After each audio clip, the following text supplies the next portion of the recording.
a palavra à professora Ana Caroline Campagnolo para proferir sua explanação no prazo de 20 minutos.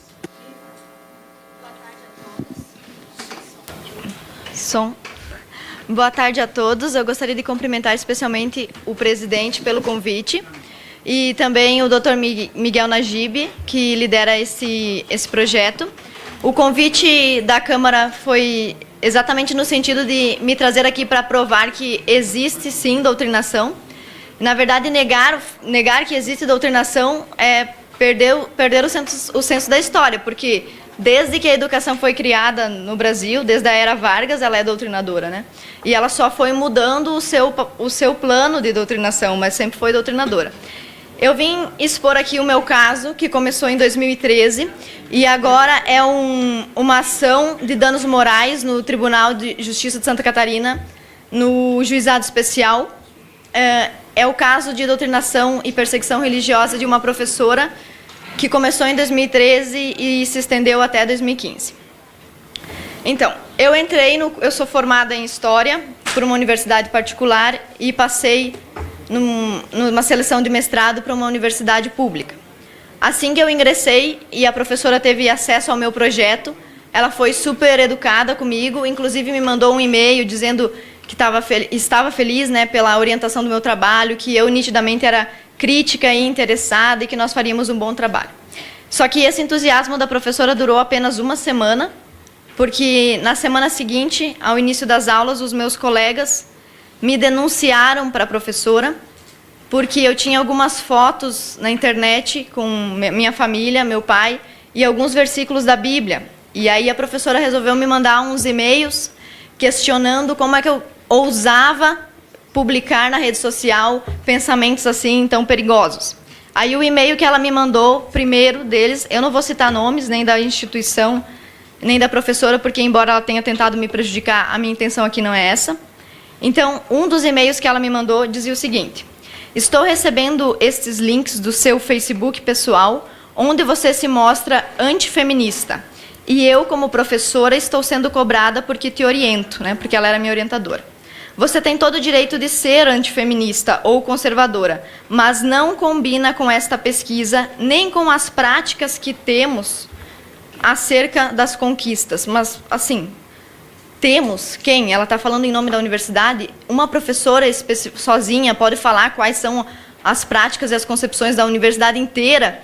Pode ditar qual a ideologia da universidade inteira? É isso que ela transmite aqui no começo. E ela continua: vamos conversar sobre isso, mas peço gentileza de analisar melhor as coisas que você compartilha. Tá, então esse foi o primeiro probleminha que eu tive com essa professora, e eu respondi esse e-mail questionando para ela por que eu estava sendo denunciada se a universidade era um lugar plural, onde deveriam existir diversas concepções, inclusive contraditando em todo momento uma concepção a outra para assim se produzir o conhecimento filosófico e científico. E ela me respondeu nitidamente naquele morde e assopra: me desculpe por ter sido incisiva, vamos deixar isso para lá. Acontece que ela não deixou isso para lá, e um tempo depois, durante uma aula, por causa de concepções da minha vida que são transmitidas pela internet, pelo YouTube, religiosas, ela empreendeu uma verdadeira sabatinada assim, durante a aula, né? Com os colegas contra mim. E por isso eu vou pedir para a equipe transmitir um áudio. Na verdade, assim, o processo de danos morais movido contra essa professora tem 3 provas: documentos, e-mails e uma prova fonográfica, que é um áudio da aula dela. Só que o áudio é muito grande, né? Então eu reduzi 3 minutos com a parte que não fosse muito chocante, com palavras que não fossem muito chulas, devido ao local em que estamos, né? Se hoje nós estamos aqui estudando, passamos, nós mulheres, num programa de mestrado, porque nós podemos. E nós podemos... Áudio e vídeo. É esse, mas é que tem que aparecer no... Se hoje nós estamos aqui estudando, passamos, nós mulheres, num programa de mestrado, foi porque nós podemos. E nós podemos porque algumas pessoas do passado fizeram o caminho.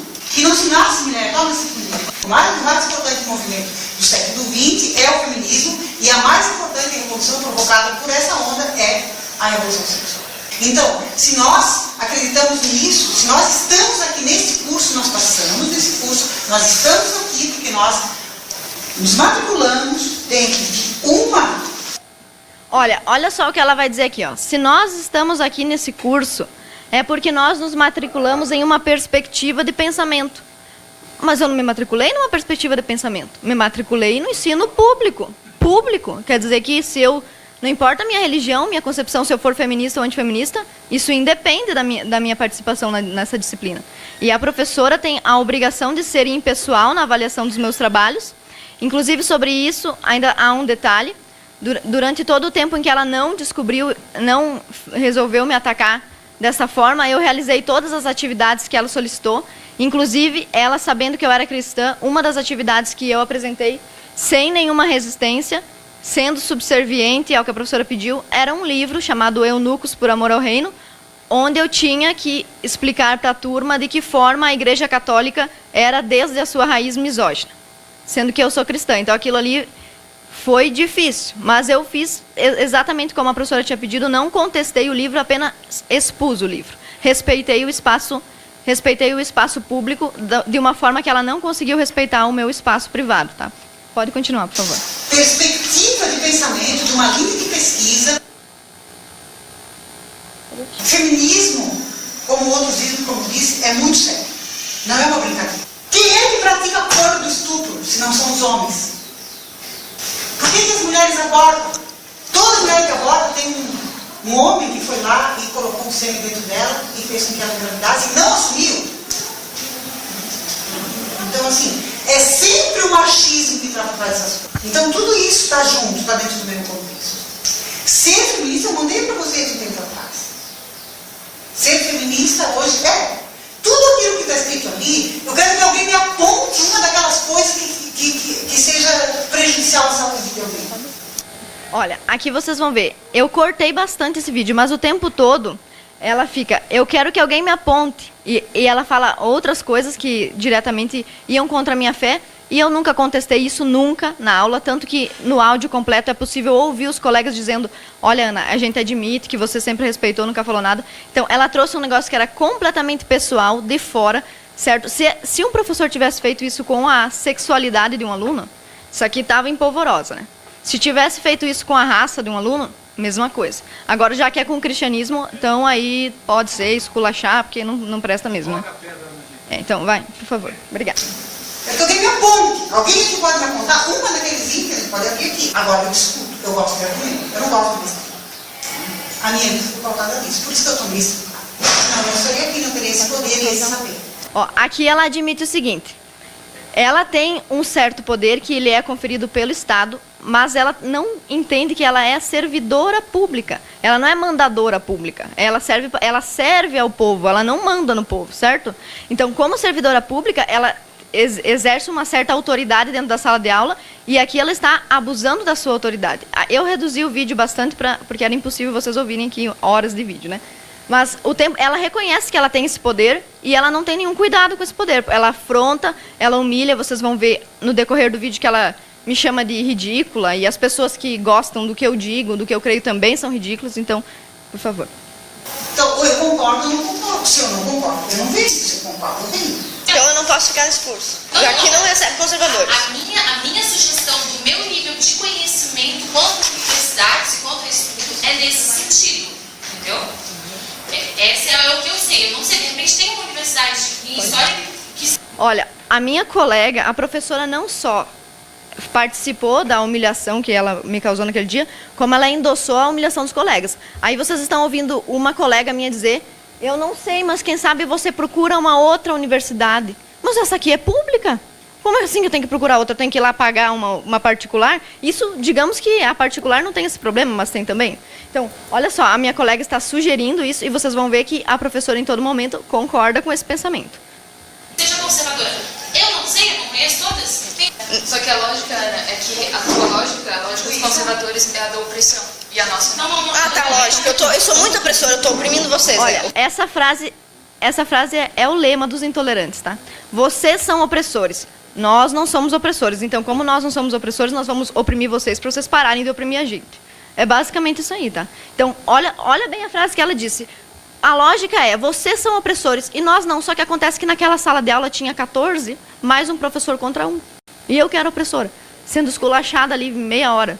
E os outros dias, né? Pode passar. Prêmio demais. Gente, então vocês vão lá na direção da FAED e dizem que vocês não querem alunos que tenham divergência de opinião. Primeiro dia de aula que eu estive aqui, já teve colegas me denunciando por eu ser conservadora. Vocês não aceitam um conservador. Eu concordo com a gente, não vai ver um conservador com bons olhos. Exato. Eu não estou fazendo nada contra você, não vou fazer, não é o meu feitio, eu respeito a diferença, não, a questão não é essa. Quanto a mim, professora, desse lugar, eu só te peço, Ana, que não desqualifique, não continue desqualificando, ridicularizando a mim, ao curso, ao programa e aos colegas. Porque é um ridículo do começo ao fim. Né? Isso é evidente, claro, é evidente. Então, eu acho muito triste ter sido desse jeito. Evidentemente, tem um monte de gente que gosta do ridículo, mas eu não gosto, né? Obrigada. Tá, então, nesse quadro que vocês estão vendo, onde eu, opressora, fui oprimida pelos não opressores, existe todo um pensamento que é bastante homogêneo e hegemônio ali naquele meio, que é o pensamento esquerdista e, pode-se dizer quase de certeza, principalmente nos cursos de humanas, um pensamento anticristão, certo?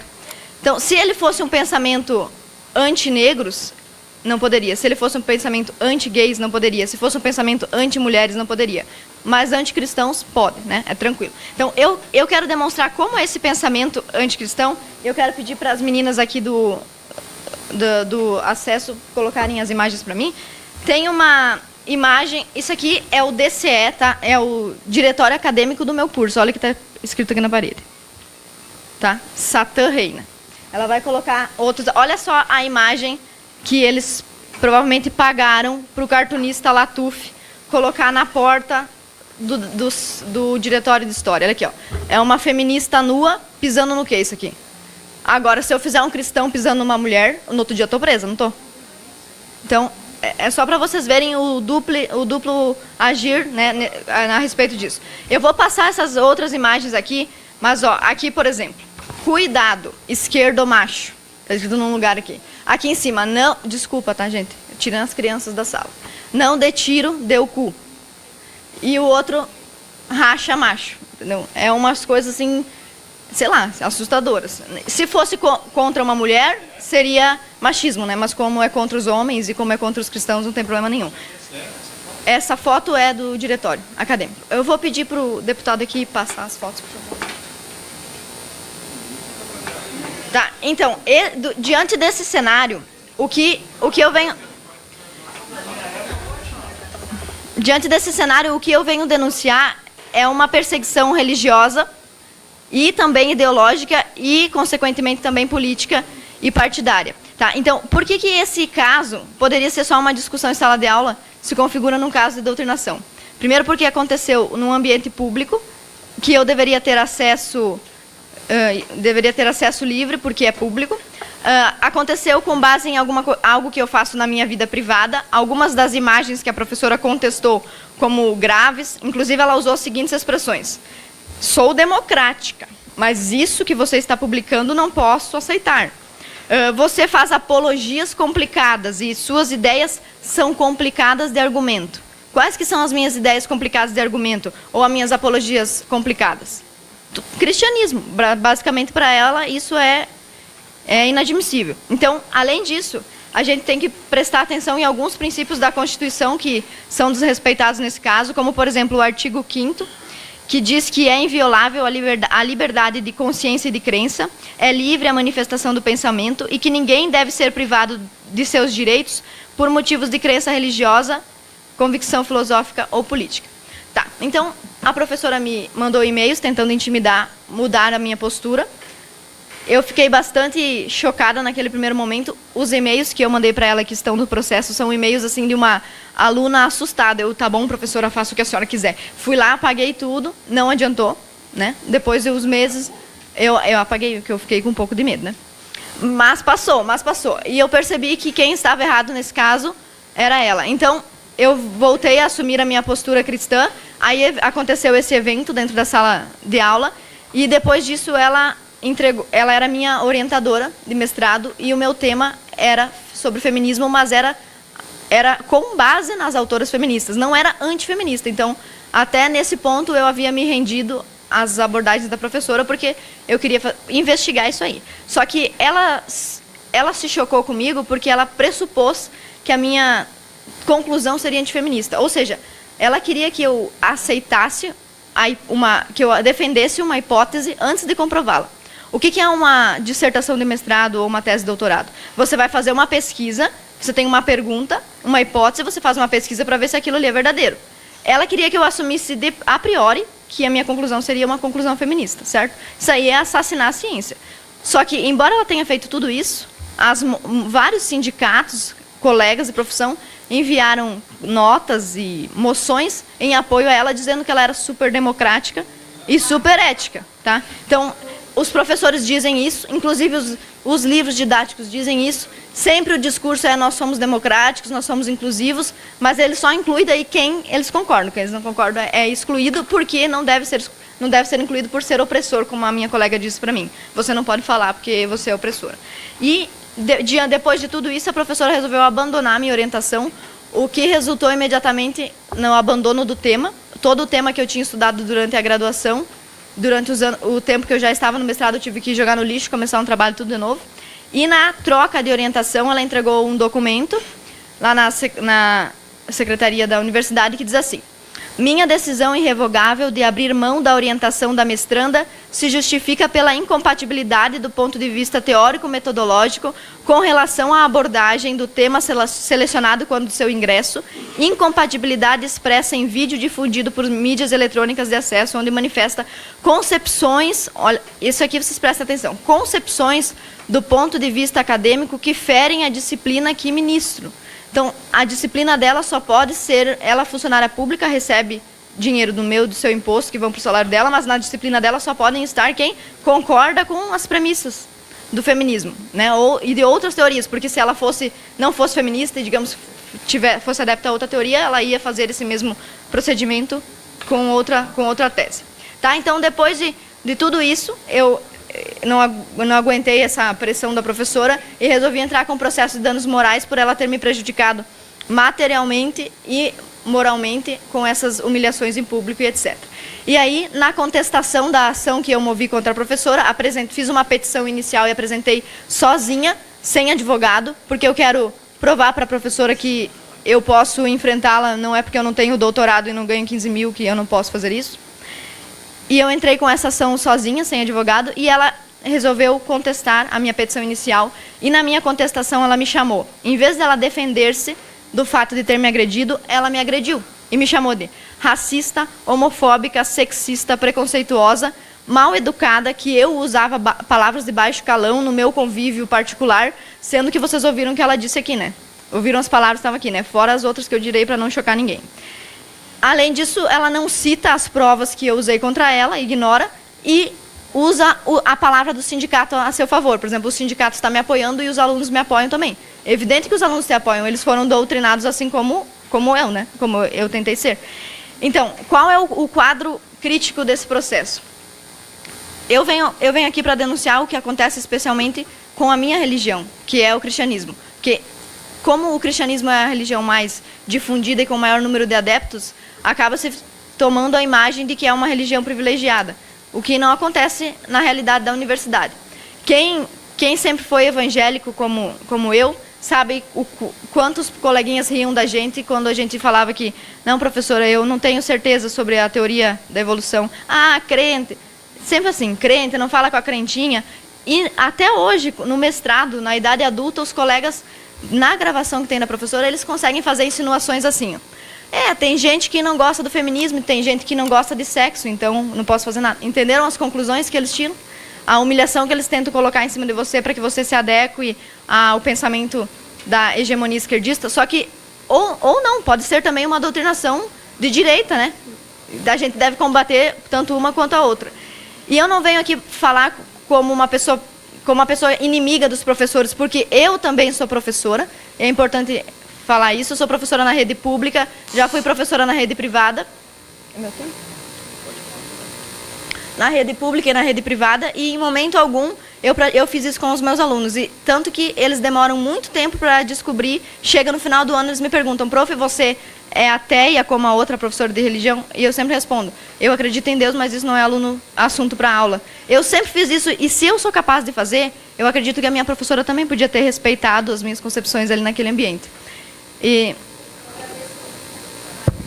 Pode, se precisar de mais 5 minutos, essa presidência lhe concede. Então, eu só vim aqui mesmo para apresentar o meu caso, para que sirva como contestação daqueles que dizem que não existe doutrinação na escola. Inclusive, convido os deputados a pesquisarem, procurarem outros alunos que tenham passado pelo mesmo, para que possam esboçar a complexidade e o tamanho desse problema na educação brasileira. Obrigada.